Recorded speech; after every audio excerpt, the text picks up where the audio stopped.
You're listening to the Sisters-in-Laws podcast, a faith-based podcast that spotlights Black women who replace silence with storytelling around pregnancy and infant loss and infertility. Black women experience miscarriage and stillbirth 4 to 5 times more likely than white women, according to the NIH and CDC. Whether you've experienced a miscarriage, infant loss, stillbirth, are trying to conceive, or have an infertility diagnosis, you will learn about resources and strategies to heal, gain clarity, peace, hope, and find an empowering path forward after loss. I'm your host, Erica M. McAfee, and you will hear me interview sisters-in-laws who have healed from such a painful and traumatic experience by sharing their testimonies and stories to inspire and help others turn their pain into their purpose. Now let's get started. Well, welcome, Theresa, to the podcast. Thank you for having me. It's an honor. I would love for you to begin by sharing a little bit about yourself and what you do. Okay. Hey, everyone. I'm Marine Corps vet Theresa Alexis, known in the social world as the military bride strategist. I am the #1 military marriage, family, and relationship coach, and I specialize in training and equipping military families, couples, and singles, both overseas and in the United States, in how to be mission ready and mission capable by creating resilience and thriving at home and in their career. So that's a bit about me. Also, I am married. I should have said that. And I have 3 beautiful children. Awesome. Take us back on your journey to motherhood and share with us your story. So me and my husband, we met as Marines. So, we were dual military and we got married. We were all excited and, we knew we were going to have children. Like we knew that was a fact for us. We knew we wanted to be parents. What we didn't account for, though, is how quickly it would happen. And so I think we had been married for 2 months when I found out that I was pregnant. And by the way, did I say we were active duty Marines? So we were doing that, but we were also getting to know each other on the husband-wife level. And so we found out we were pregnant and we were like super excited. It changed some stuff career-wise for me, but overall we were excited. And so as time went on, we just started going about our daily lives, just preparing mentally and, physically for, kids. And so what we decided to do is wait to see if we were having a girl or a boy, if it was 1 or 2. And so we decided to wait. And so going along in that process, we had already chosen who would be our kids' godparents. We had told them, well, not told them, we had asked them. And so, all around our whole little circle, we were just excited. So at the time that the loss happened, my husband was actually in California. I was stationed in North Carolina. We both were, but he was getting ready to deploy. So he went to California for some training. And by this time I was about 20 weeks along and I stayed with a friend after church. And I was just having some cramps, but not anything that was abnormal or like really excruciating in pain or anything like that. It just felt like, regular cramps. I had cramps in the beginning and I went to the hospital because, I'm newly pregnant, didn't know much. And so I began to do my research and it seemed fine. I woke up that morning and I was bleeding. And well, it was more of a spotting. And so from what I knew, you don't like spot in pregnancy. And so as I stood up, the flow got heavier and heavier. And I woke my friend up. I was like, hey, I need to go on base to the ER. And so obviously she was not military. She was not a Marine, any other branch. She was just a civilian. And so she basically had to tell them at the gate, hey, it's an emergency. She's pregnant. She said bleeding out. I wasn't quite bleeding out, but she was like, she's bleeding, she's pregnant. I need to rush her to the ER. And they gave her the go ahead to go. But just surrounding I guess that whole experience, number one, my husband was nowhere near me. He was all the way on the West Coast. I'm all the way on the East Coast. Then two, I have to, and this was a new friend. So, it's like almost a stranger having to take me to the ER instead of my husband and have to hold my hand through this very traumatic experience. And it was in there that I found out, number one, that I was having twins. And so I'm just going to be honest, that doctor was unknowledgeable and just completely idiotic and insensitive in so many ways. And I know people who don't serve in the military think us military people get all this great care, and it's probably what it should be, but it's just not. Number one, he was a white male, probably like almost 60. He looked it anyway. He didn't take my pain seriously. Okay, so when he's checking and doing the ultrasound, I'm bleeding, mind you. He's saying, oh, well, maybe you're not that far along. Okay, do you think I'm stupid? Like, we all know, and we're taught in biology class, how conception starts, how it works, all that stuff. And so I know you hear a heartbeat before it really even looks like a baby for real. So to tell me, oh, maybe you're not that far along because there's no heartbeat is the dumbest thing I've ever heard. But I'm over here like, in shock, because while I've heard the older generation talk about this, it's not something I really kind of expected to happen, like in the bubble, I like to call it, of military life. So, and he sent me home. And he tried to print out these ultrasound pictures and give them to me. I didn't want them. And it was like, well, here you go. Maybe you're only like 10 weeks instead of the 20 weeks. How? And I laugh like that because it's just stupid and ridiculous that somebody would ever even say that out of their mouth. And they're supposed to be a medical professional. But he sent me home. He said everything was good. Really? Everything is good? Really? And so we actually left. It was the Naval hospital. So when we went on base, so Marines have the Navy who do their medical and religious programs, basically. So we went to the Naval hospital. That was my experience. And so my friend asked me what, all took place, because there was parts she couldn't be in there for. And I told her, and I was like, we just going to go off base and right over here to this hospital. Onslow Hospital is where they actually confirmed the loss of my children, and I had to deliver them. That was traumatic. And let me just say, my husband still wasn't there. Now, his mom lived in North Carolina, and I have to give a big shout out to her, because I feel like she stopped whatever she was doing to be there and be by my side. And she held my hand. And my own mother did not do that. She later came, but it wasn't to see about me. So my husband's mother, I will give her props for that forever. I'm indebted to her for that. I know I don't technically owe her anything, but she has my heart because of that moment. When I needed a mother, she was there. Try not to cry while I talk about this, but I just knew it was coming. But she was there to hold my hand when I needed it, when I needed a mother to rub my head and say, it's going to be okay, even though we know that in that moment it was not going to be. She was there for me to do that. And she stayed until my husband got the Red Cross message and could make his way back to North Carolina, where I was at. And obviously, I'm having all these emotions because really, we had just got married. So it wasn't like we've been married for a year.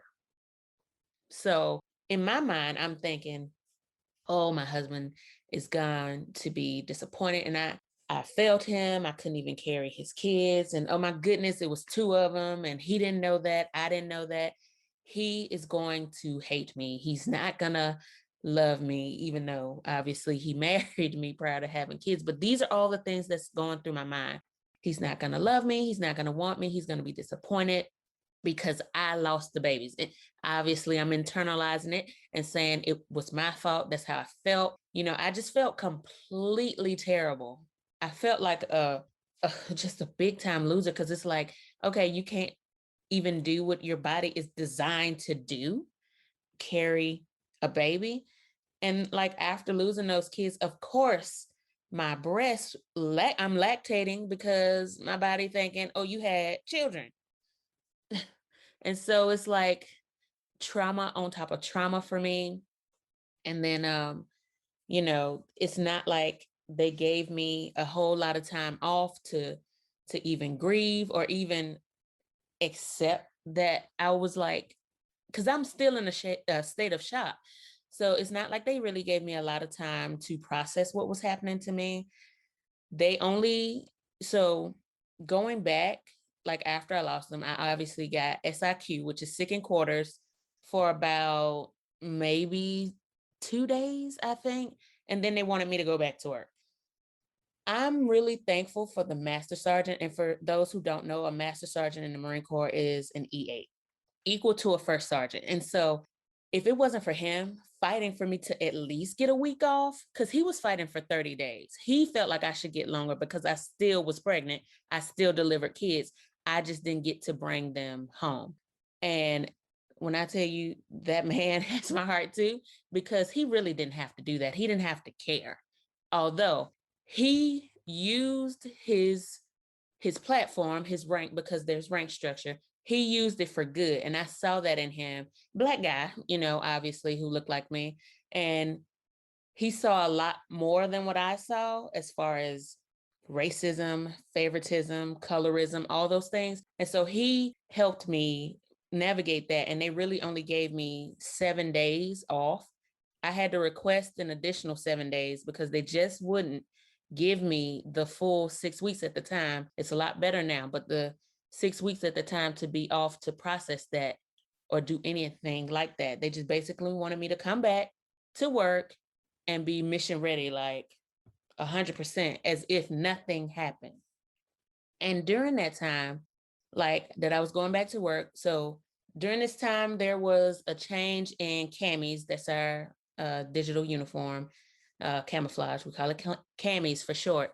But during that time, they only had really one color. So while everybody else is in deserts, all the pregnant Marines will be in woodland, which is the green cami. So you knew who was either pregnant or light duty. So we stuck out like a sore thumb. So, but when I lost my kids, I had to go back to deserts. Like, I'm going to work like after 2 weeks and everybody's asking me all the questions. And it's like, I cannot do this. It's stressful because they see you there, they see you in uniform, and not everybody knows what's going on. So they're expecting you to come there and do your job, which is what you really sign up to do, but negating from the fact that, hey, she just lost 2 babies halfway through the pregnancy. It's like they forget about that or they just don't care. And so all of that is weighing on me. And then when I try to go to my command, which is my rank structure, and communicate, hey, I'm kind of not here mentally. At the time, I didn't understand it was postpartum depression because I didn't understand that you could still go through that even though your babies died. Now I know that and I realize that. But in that state, I'm still in a state of shock. Like I'm saying, it happened 2 weeks ago. So I'm trying to tell them, hey, I got some mental stuff going on. I don't feel quite right. I don't feel like I'm all there. Their solution was to put me on the Manning dock for a deployment. Really. And so, okay, so I come to you, which is what I'm told I'm supposed to do in the military. And I tell you, hey, I'm having some mental issues. I need to see mental health. And your solution is to send me on a deployment where not only am I in harm's way, but I'm gonna have to defend other people who are in harm's way. And I'm having a mental breakdown and you want me to go on a deployment? Now, granted, I get that that's what we sign up for, but in the space that I was in currently, that ain't the solution. The solution is to take me to mental health or whoever is on base to see me and get me the care I needed. But they didn't do that. And they just wanted to, I think, get rid of me and like, oh, she's a problem. She's gonna bring this up several times. She's gonna keep talking about it. And granted, by this time, the master sergeant has been moved to another unit to deploy, so he can't help me because he's not, right there.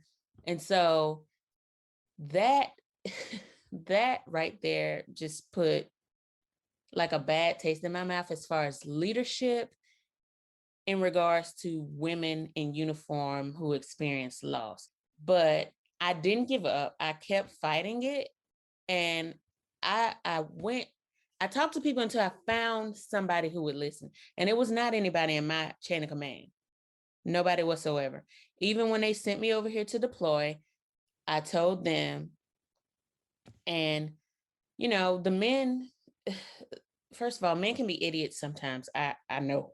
But these men I thought were very educated, and smarter than what they were saying out of their mouth. But I explained to them what was going on, and they were like, oh, well, we'll take care of you. No, I'm not trying to have you take care of me while we're out on a deployment field. That's not where I need to be taken care of. I need to be taken care of here first before I ever even go on a deployment. Because the last thing I need to add to what's already happening in my mind is somebody to die because my mind isn't there on the mission. If my mind is not on the mission here, why would y'all think that it's going to be on the mission out there? That literally makes no sense. And so those two dudes weren't listening. And so I just happened to be sitting in like an S1. And for those of you who don't know, that's an administrative shop. So that's S1. That's what we use. So, and the first sergeant came out and was talking to us and was saying, if you need something, come talk to me. Now, he wasn't in my chain of command. I just happened to be in there. So I went to his hatch, which is his door, and I knocked on his door and I asked him if I could come in and talk to him. And I did all the formal things, walked in, stood at attention. He said at ease. I went to parade rest and he told me to sit down. So I sat down and I was talking to him and he asked me what was going on. I told him everything from the beginning to end of what happened with me losing my kids to being right there in his chair. And he was just as confused as I was. And he's like, why exactly would they send you here to this unit to deploy if you're having all this going on? My response, your guess is as good as mine. And by the way, I was an E3, which in the Marine Corps is a Lance Corporal. So, they say Lance Corporals don't have no pull. And it's because we're looked at, us PFCs and privates are looked at as the bottom of the barrel kind of thing. And so, I was very brave and courageous in this moment. Like, I can't go on this deployment. I just can't do it. And I was brave enough to say that because so many people go on a deployment when they're not mentally ready for it. And they come back more jacked up than they were before they went. I couldn't have that happen to me because although I was going through this, I still wanted to have kids one day. I still wanted to build a family with my husband one day. And I knew if they would have sent me out there, I would have been completely messed up because I was already messed up. I was going to be even more messed up being in that hostile zone. Now, after I talked to that first sergeant, him and a lieutenant at that time, basically pulled whatever strings they could pull to get me sent back to where I could get the care I needed. Obviously, nobody liked that. Nobody liked that I was coming back. Nobody liked that I had said something to fight for my own self and my own career, because that's what I was doing. They badmouthed me. They said all kinds of things. They said, oh, you stabbing us in the back by going back here. Oh, you don't care about us. You don't care about this unit. Okay, I care about myself first.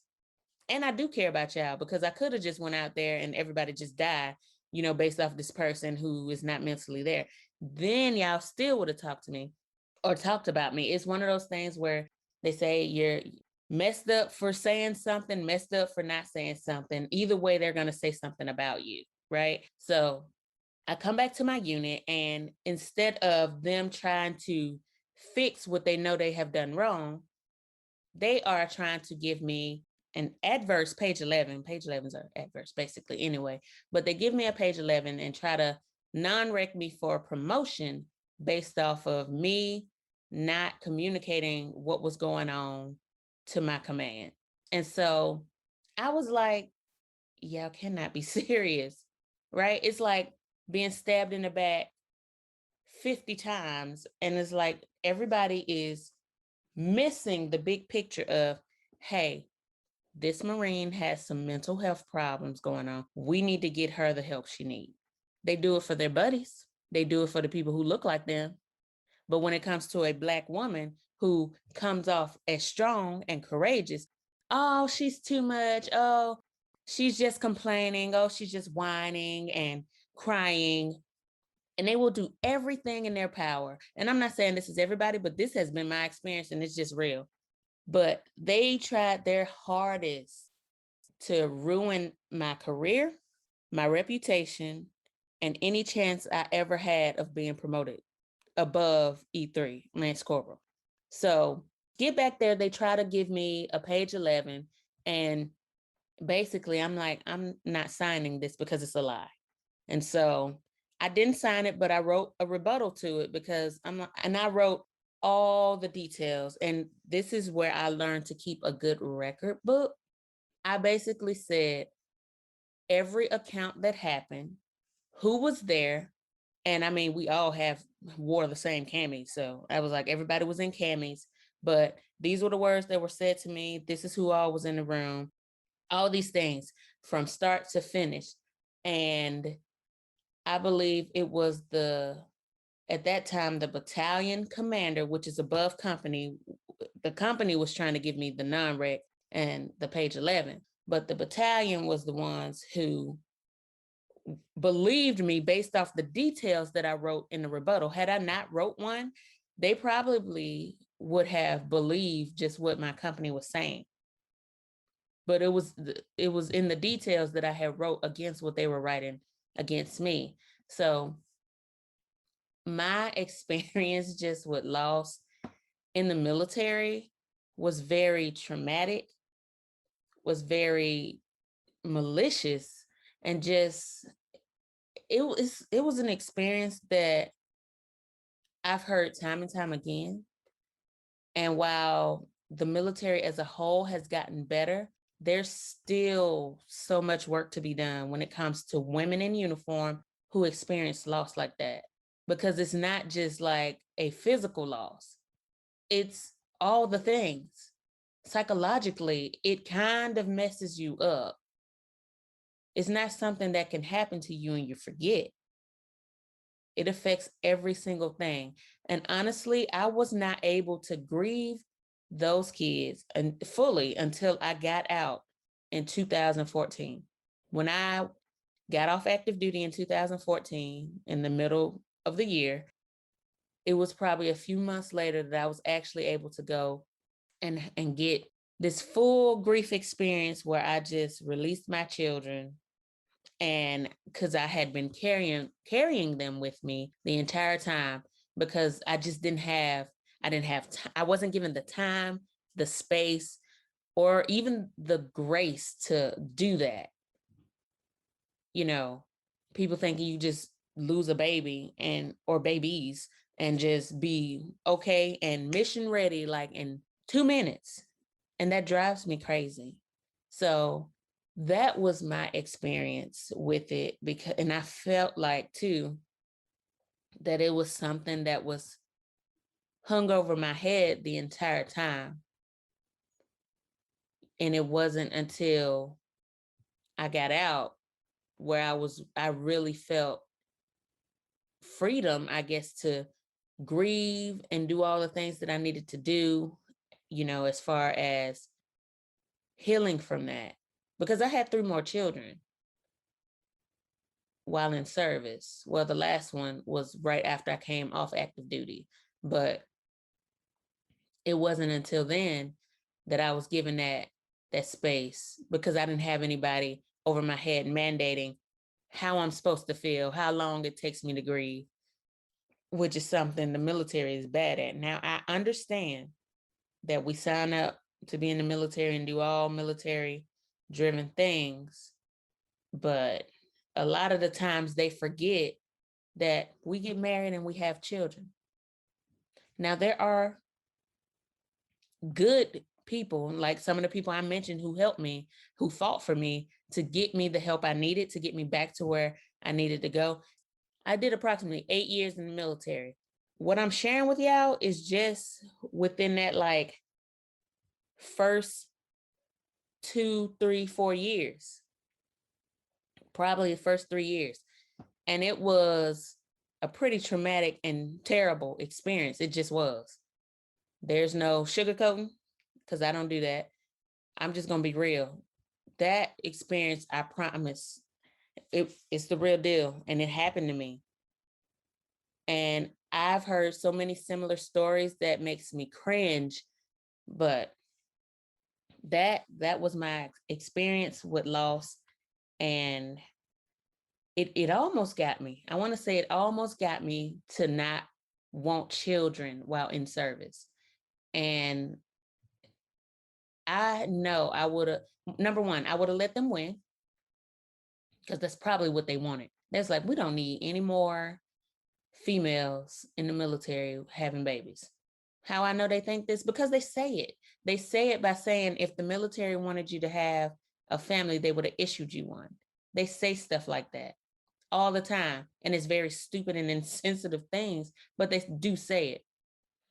And also, I would have missed out on the greatest blessing that kids bring to your life. My children, even the ones in heaven, are my greatest accomplishment. The fact that my body could carry and produce life in that way is astounding because men can't do that. Women were specifically created for a lot of things, but that right there is one of the greatest things that we were created for.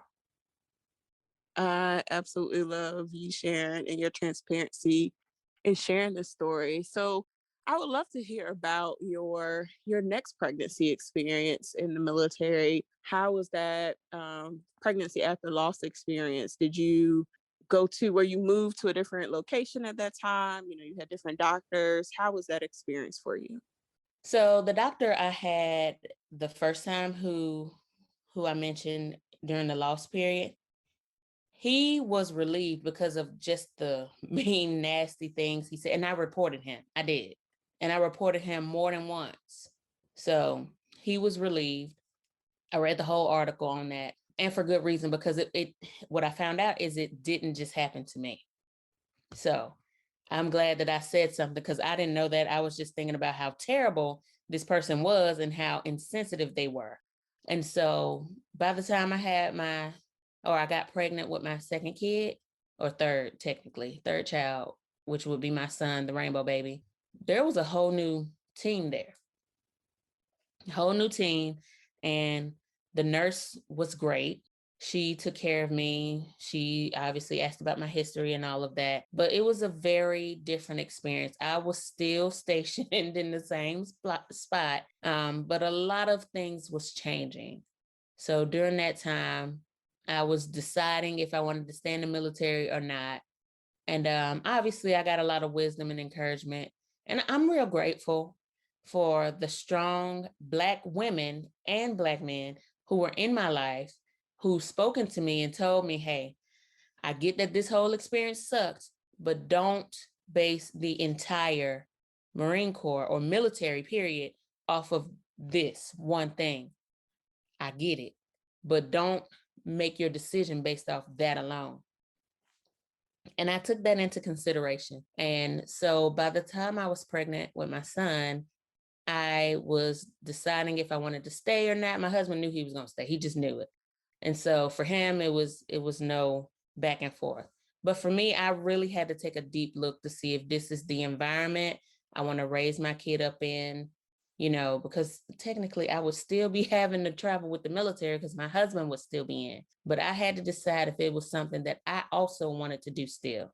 So I made a decision But I said, if I'm going to be in the military and I'm going to have kids, I will not be. Motor T was my first job. Now, all people who don't know who that is or what that is, that's the people who drive the big up armored trucks, be on these little Humvee convoys that you see every now and then going down the highway and stuff. I did that, hated it, still hate it. So I was like, I'm not going to be doing that. I'm going to need to do a job that I'm going to be good at and that is possibly transferable if I get out the military, because I just knew I was getting out, right? So I lat moved to what we call dispersing, which is a fancy name for finance. So I lat moved to that job and I re-enlisted. So my experience with being pregnant was I was changing jobs and I was re-enlisting. So I really was at like a job that really wasn't mine. I was doing supply admin work, which I didn't go to MOS school for, but in the military, it's the needs of the military. So wherever they need you, that's where you go. I was needed at this supply office. That's where I was. I worked right around the corner from my husband. He was actually a supply warehouse clerk. That was his actual MOS. So I would see him every day during lunch. And this experience was just so different. It was so different. It was so joyous. And I just loved every minute of it because the shop I was in was really great. They treated everybody like humans. They understood what everybody was going through. If you needed to basically boss up, I guess, they would tell you, but they would tell you that, hey, you slacking over here. I'm gonna need you to step it up. In love, obviously, but there's some tough love in there that is always needed. And I know the Marine Corps is really good about doing that. So it was just a different experience. I mean, I wasn't stressed out. However, the moment I found out I was pregnant, I was a little scared because at the time I found out, I was still going through the mental health period, or I would say counseling, from the loss of my two babies. And I wasn't really expecting to be pregnant, but I really wasn't preventing it either. So, I mean, I was still having sex with my husband. So, you have sex, you get pregnant. So there's a possibility that you'll get pregnant. So just that experience was just so different. It was like night and day. I was at a different command doing a different job. It wasn't high stressed. So and I was I was held accountable and I was nurtured in a way that caused me to grow both in just as an individual, as a Marine, because that's what I was doing at the time, and just preparing for this new life. The gunny, which is an E7 in the Marine Corps, the gunny I had at the time was a female, Black female. I would ask her questions. Okay, how did you maneuver this with having children? Because I knew she was a mom. And, I would just ask her real questions and she would give me the truth. She wouldn't try to fluff it up, which I love that about her. She would tell me how hard it was and how difficult it was, but it's doable as long as you have a support system. And she would always ask me who is in my support system. And I would say, well, right now, it's just really me and my husband.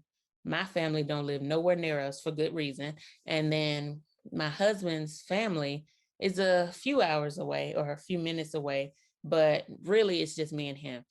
She would always encourage me to get other people that's like in similar situations. So maybe another dual military couple who get it, and just have other people in my corner to be able to ask questions, to be able to support me and stuff like that. The biggest thing we had was our church family at the time.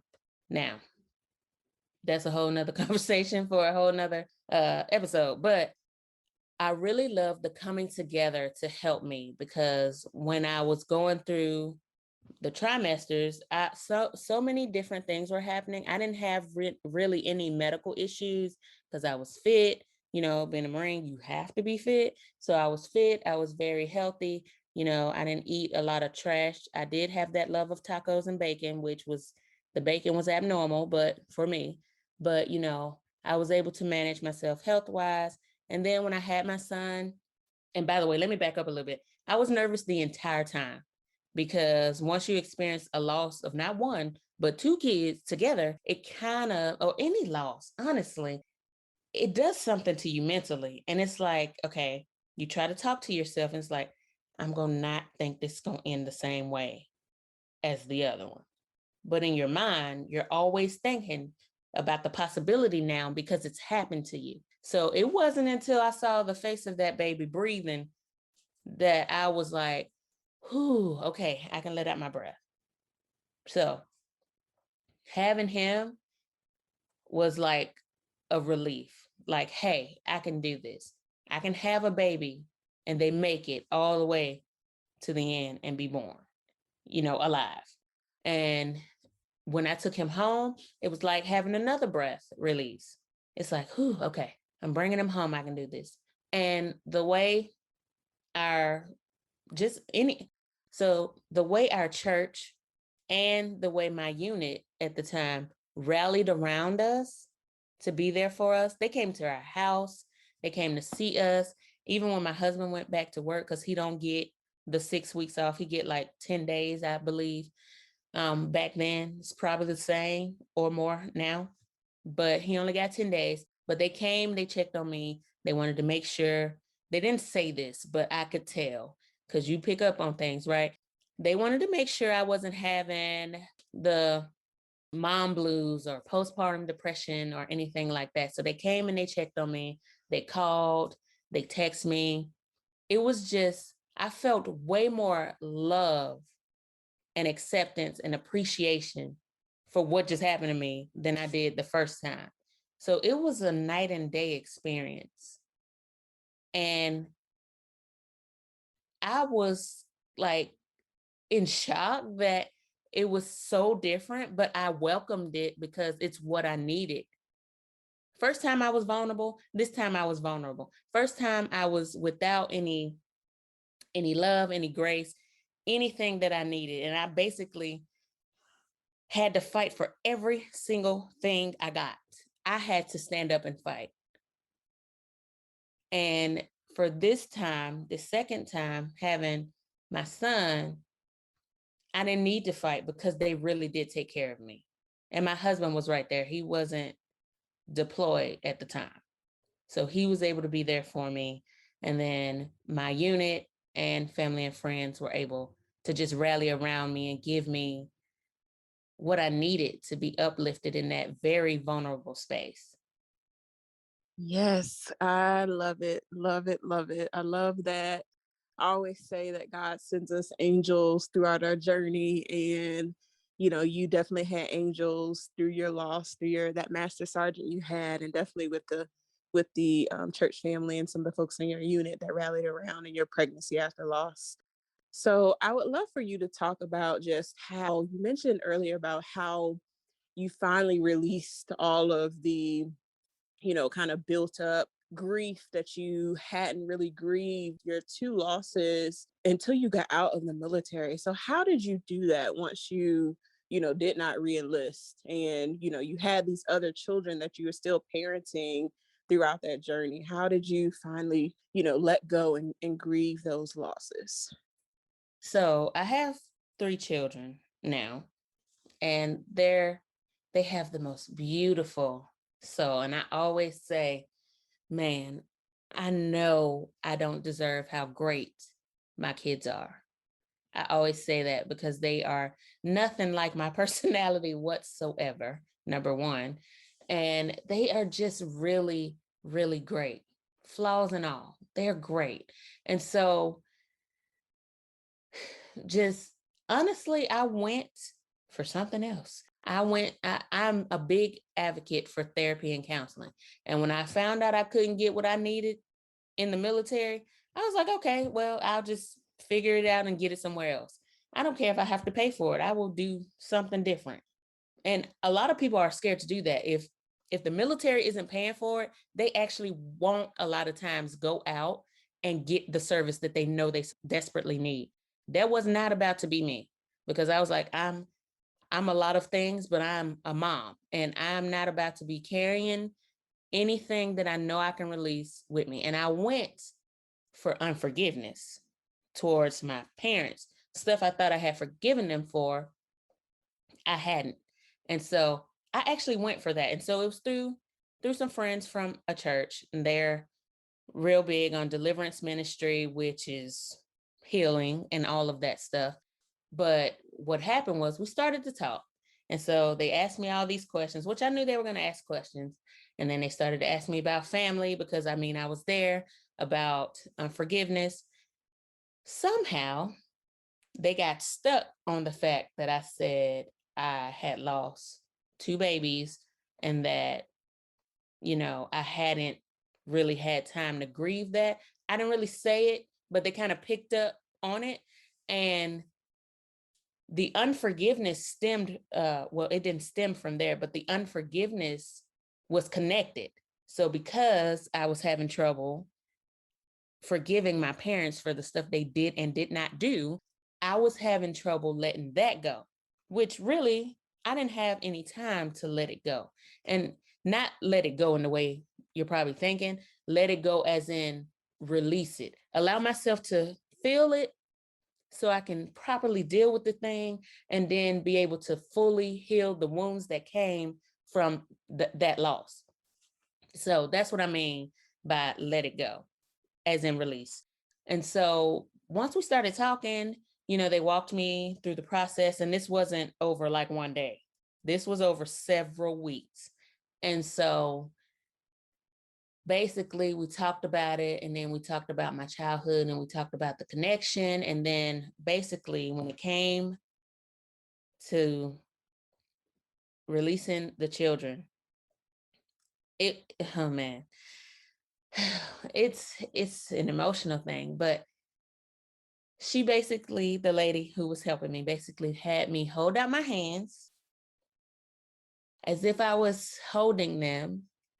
And she had me recite a prayer over them, and then I had to release them to God. Now, in theory, that sounds all cool and yay, that's what we're supposed to do. But that, I didn't realize how hard that was going to be for me. Number one, I didn't really realize that I was carrying it in that way until that moment. And I told her, I said, I don't want to let them go. Like, I don't want to. I don't want to do it. And she told me, she said, I know you don't want to do it, but in order to heal and to get to the place that God is going to need you to be at, you're going to have to do it. And she said, we can do it a few more times because it's going to be a process. But that moment where I had to hold them in my hand and then give them away, that was hard for me. It was real hard. And I felt like I was giving them away instead of releasing them to God. I I just had a hard time, and it took me longer on that process than I care to admit. It took me forever, I felt like, to get to that point to where, okay, I trust God, and I know he has my best interests at heart. I can trust him with my kids. And when I released them, I just felt this, I guess, burden be lifted up off of me. Because when you're holding stuff, just anything, you hold stuff on top of that and you suppress it down. And I just had to do it for the military because they wanted me to be the best at my job, at work, all the time. And so I was holding them in. I was saying, okay, I'll deal with this little by little when I get a chance. But that chance never comes, and you're left feeling heavy, walking around heavy and putting on a facade. And then people are talking about how strong you are. And on the inside, you're like, I feel weak as I don't know what. How could you see me as strong? And, it's not that I was faking the whole time. There were obviously things I was strong at, but I just felt weak on the inside. And that moment that I released them, when I tell you I felt light, I felt like I could just float away. And I hope that makes sense, but I really felt like I could float away because I had put them in their proper place, because I wasn't meant to carry things such as that. God is meant to carry that kind of stuff, not us humans. So to be able to release them to God like that and to say, hey, I'll see you again one day. It took a lot for me. It took a lot. And I'm crying because it's just, I'm telling this story and I'm reenacting and feeling all those emotions for real, because it was so real in that moment. And to talk about that moment again makes me realize, man, that was really hard. But I'm proud of myself that I actually did it, because I didn't think I could. I've never really been someone that didn't think I could do something. But when it came to that, I didn't think I could do it.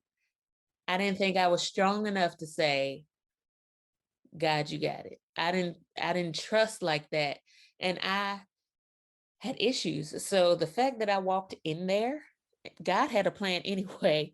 So he knew I was going to be an advocate for therapy, coaching, counseling, all those levels of intervention. He knew I was going to be an advocate for that type of stuff. I didn't quite know that. I was just like, I cannot be like that. And I cannot tell my kids one day that they need therapy if I'm not willing to go myself. That's what I knew. Yes, yes, yes. I absolutely love how you described it. And I think that the listeners can take something away from how you had to truly release and give them back to God and let God really handle how, your process of healing and how you really matured through your grieving process. So I absolutely love it. Thank you so much for sharing that. So lastly, I would love for you just to leave our listeners with some encouraging words as people navigate through their own grief journeys, as they, maybe are trying to conceive, as they're healing from COVID. I mean, I feel like we've all have grown and are still experiencing some form of collective grief from COVID and from the pandemic. So what encouraging words can you leave with our listeners? So I would just encourage you to keep fighting for yourself, keep advocating for yourself, because no one is going to take care of you better than you're going to take care of yourself. Believe that it's going to happen for you. You're going to have those kids. You're going to raise them up right. I know it gets difficult, but that is not an option to quit. Keep pushing forward.